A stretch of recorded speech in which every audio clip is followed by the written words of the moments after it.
as well. So either you came across this video because you watch a lot of the Walking Dead content, you're one of my subscribers, or you watch a lot of iceberg videos. But how this works is we start at the top of the iceberg at level 1, which is pretty well known information, and we just discuss those topics, and each level we move down, the topics turn more and more into lesser known information the deeper we go. Hopefully you all enjoy this video. If you do, give it a thumbs up and even share it with others as well. If there are questions you want answered or have that should be included, comment them down below, and I can even make more of these videos with just your questions as well. Just a quick note, this will include spoilers for all the seasons and will just include the main Walking Dead show for now. Well, ladies and gentlemen, welcome back, part 1 of our Walking Dead Iceberg. Level 1, Rick Grimes. Rick Grimes is the main protagonist in the Walking Dead comics and the main character in the Walking Dead TV shows up until his departure. We'll be seeing him in the upcoming Rick Grimes movies as well. He was a sheriff deputy for King County Sheriff Department. In the beginning, Rick was a character that always saw the best in people and tried helping as many people as possible. Episode after episode and season after season, Rick became a character that was changed by the surrounding circumstances of the world that they lived in. Hopefully we get more information about Rick Grimes maybe in the Walking Dead World Beyond Season 2, but until we see those movies, we will not see Rick Grimes, in my opinion, in the Season 11 of The Walking Dead. Hopefully I'm wrong, but we will have to wait and see until the end of Season 11 or The Walking Dead World Beyond Season 2. Don't open dead inside. Don't open dead inside, or how lots of people like to say it, don't dead open inside. These are the famous words that Rick saw when he woke up in the hospital, and really his first encounters with walkers, even though he didn't fully understand what was going on. Now, surprisingly, not as many people know how these words got here. If you watch the webisode The Oath, we see Karina and Paul, who are new characters who survive an attack on their camp and stumble upon the hospital that Rick was still in his coma. If you haven't watched the webisode, go check it out, and it explains how these famous words came about. I wish they kept doing a lot more of these webisodes. We haven't really seen many very recently, but I really enjoyed that look into the wider world of The Walking Dead. Now, Teddy Bear Girl. If you don't know Teddy Bear Girl, then you haven't seen the show, because it's literally the first scene that we see. In Season 1, we saw the walkers have more of a sense of who they were before, but that's something I will explain later on. But who exactly is Teddy Bear Girl? Her name is Summer, and we actually got her story from the first social game that came out during Season 1. After her family was killed and she was all by herself at the camp they were at, she decides to run away to look for her father. At this point, she is a bit, and that's how Rick finds her at the gas station. Not a lot of a story, but we got a little bit of information from that social game that they released alongside the first season of The Walking Dead. Days Gone By. Days Gone By is the title of the first episode of the show. That is what entered us into the Walking Dead universe on Halloween night all those many years ago. Days Gone By is also the name of the first volume of comics for The Walking Dead, which included the first 6 issues of the comic. Now, if you haven't read the Walking Dead comics, I really suggest you go and read those, because they are definitely different than the show, but I think they are a million times better as well. So if you're a comic book reader, make sure to go check them out. They do sell these comics in compendiums, which is 4 compendiums for all the issues of the Walking Dead comics. It's the cheapest way and probably the easiest way to collect all the comics. Atlanta. Atlanta is where the show takes place in Season 1. I actually have visited a lot of these places in a trip to Atlanta, which was pretty cool.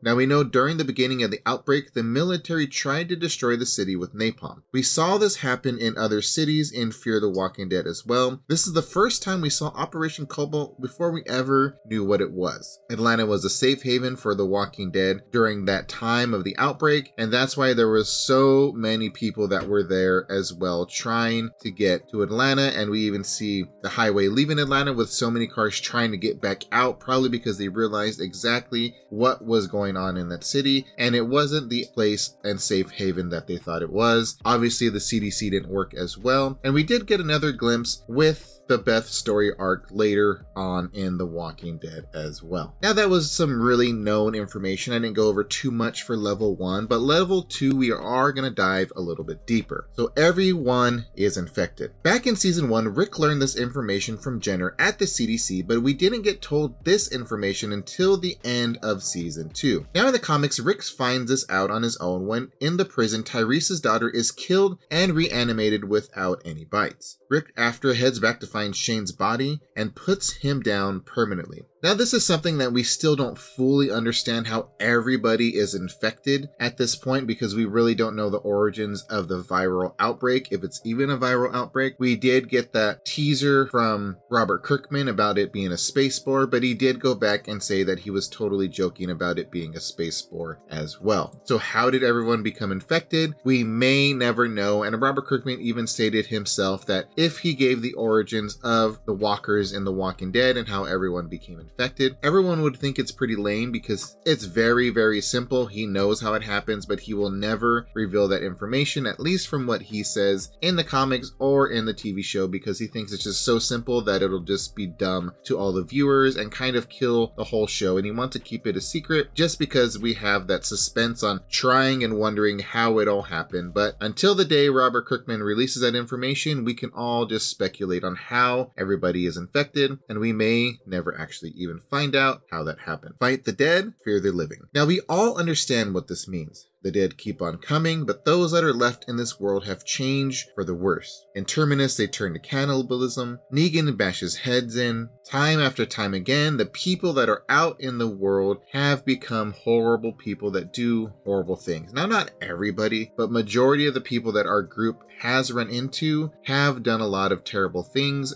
And the stories, like even in season 10, the story that we got from Maggie about the house and what the men were doing to the women, how they were cutting off their limbs, the women were pregnant, one was a walker, and we assume from what she was saying that she had a walker baby inside her stomach. That is interesting to see. I wish it would have been something that they would have actually shown, but we may never be able to see that on screen. It might just be a little too much for a lot of the viewers, but it would be an interesting side story to see, maybe in Tales of the Walking Dead, whenever that show does decide to come out later on in a couple years. We may get some of these stories as well and see the gruesome and horrible people that are still out there in the world that have just changed for the worse because of the circumstances around them. Now, some may even say that our group, like Rick and the group as well, are some of these people that they changed and did horrible things as well to survive, but just because they're the group that we watched, we fell in love with them and we see them as the saints of this world, but they have done some horrible things as well to survive, and just like Enid said back when she was on the show, just survive somehow. Now let's talk about Judith. Now, we all know and love Judith. She is such a great character at this point in the series. Now, in the comics, Judith didn't last more than 40 days. When the governor attacked the prison, Lori was protecting Judith and trying to flee when she was shot, and Lori's death caused her to fall, crushing Judith to death. In an interview, Robert Kirkman revealed that he has tried to kill off Judith in the show over and over, but no one has decided to actually listen to him. This is probably due to her not being in the comics, and he kind of wanted to redo that in the show as well. But to our best interest and us having an amazing character now in Judith, we should be so happy that no one actually listened to Robert Kirkman in this, and we have Judith on the show as well, because like he mentioned in some interviews, all those times that Judith went missing was the times that he actually wanted her to be killed off, like at the end of the prison when Judith wasn't there. He wanted her to be killed off at that moment, and there's other moments as well throughout the series where there's these instances where Judith could have been killed off or just gone missing and we never saw her again. That was Robert Kirkman's idea. Now, Carol and Daryl's relationship. Carol and Daryl's relationship has been an interesting topic over the years. Daryl was an outcast in season 1, pretty much just staying with the group in hopes to find his brother Merle. He was never really close with any character until later on in the series in season 3, and probably a little bit in the ending of season 2 with Carol and the rest of the group. The closeness between Carol and Daryl started back in season 2, and those seeds were planted when Daryl decided to keep going out and looking for Sophia. Once she came out of the barn, he became withdrawn from the group again, but this was the start of the relationship they would have throughout the series. You can see it grow stronger in season 3, especially with the interest from Carol in a more romantic way with Daryl, that Daryl would just brush off a lot of those comments for the most part. A lot of people wanted a romantic relationship between the two over the years, but it has never happened. Carol had a few over the 10-year span, and Daryl had a short fling in the extra bonus episodes in Season 10. The strain between the relationship has deepened in Season 10 with Carol's recklessness decisions, but we do know they will get their own spin-off show after the end of the main show, so who knows what will happen between the two in that series, and we will get more adventures with Daryl and Carol. More than likely going to New Mexico, since they have stated that in the past episodes, actually a couple times, so that seems to be those seeds that they're planting in our minds that that's where the series will be headed. Carl's pudding scene. Carl has always been the center of many memes over the years, but one of my favorite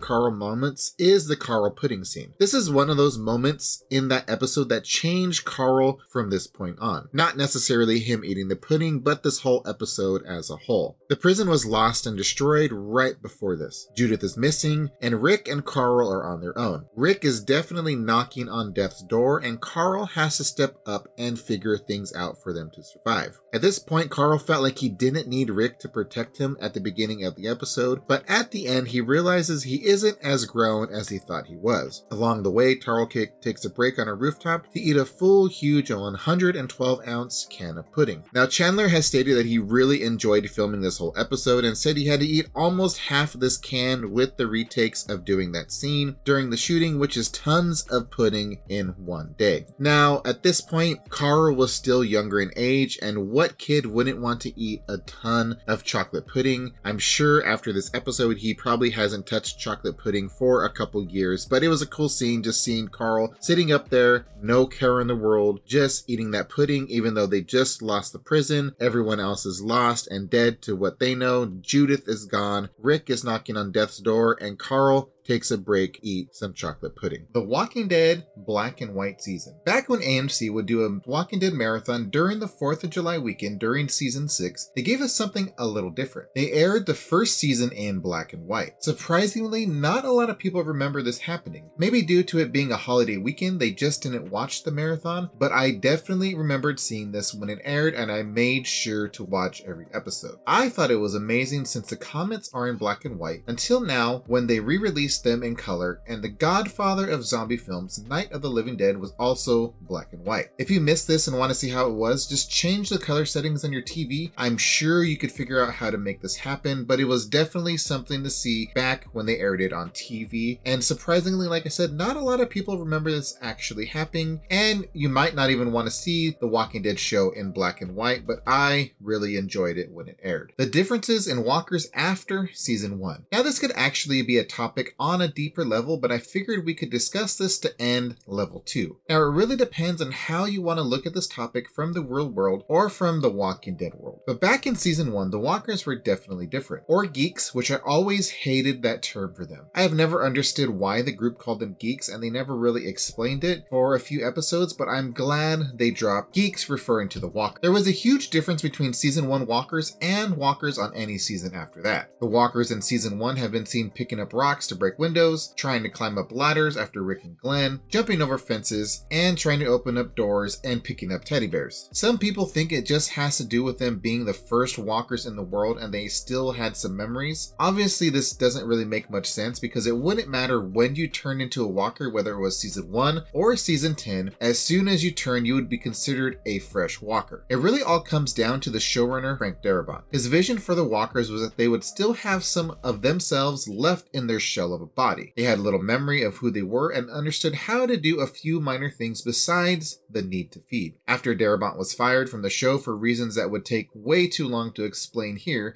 they changed the walkers into what they are now, which is closer to their comic book counterparts and just normal zombies. In my opinion, I love the walkers the way they are after season 1 just because it resembles more of a zombie type atmosphere. They're not the running infected like we see in some movies like 28 Days Later, but they are more like just regular zombies like Night of the Living Dead, Resident Evil, and different things like that, where it's just a zombie and they really have no recollection of who they used to be and they can't do things that normal zombies can do. Well, this brings us to the end of our first part of these iceberg videos, which included levels 1 and 2, and I have about 5 more levels to go, so more than likely there will be 2 other videos. If you enjoyed this video, hit that subscribe button and notification bell so you know exactly when part 2 and all my other Walking Dead content is released. Make sure to hit that thumbs up as well, and I will talk to you guys all in that next video.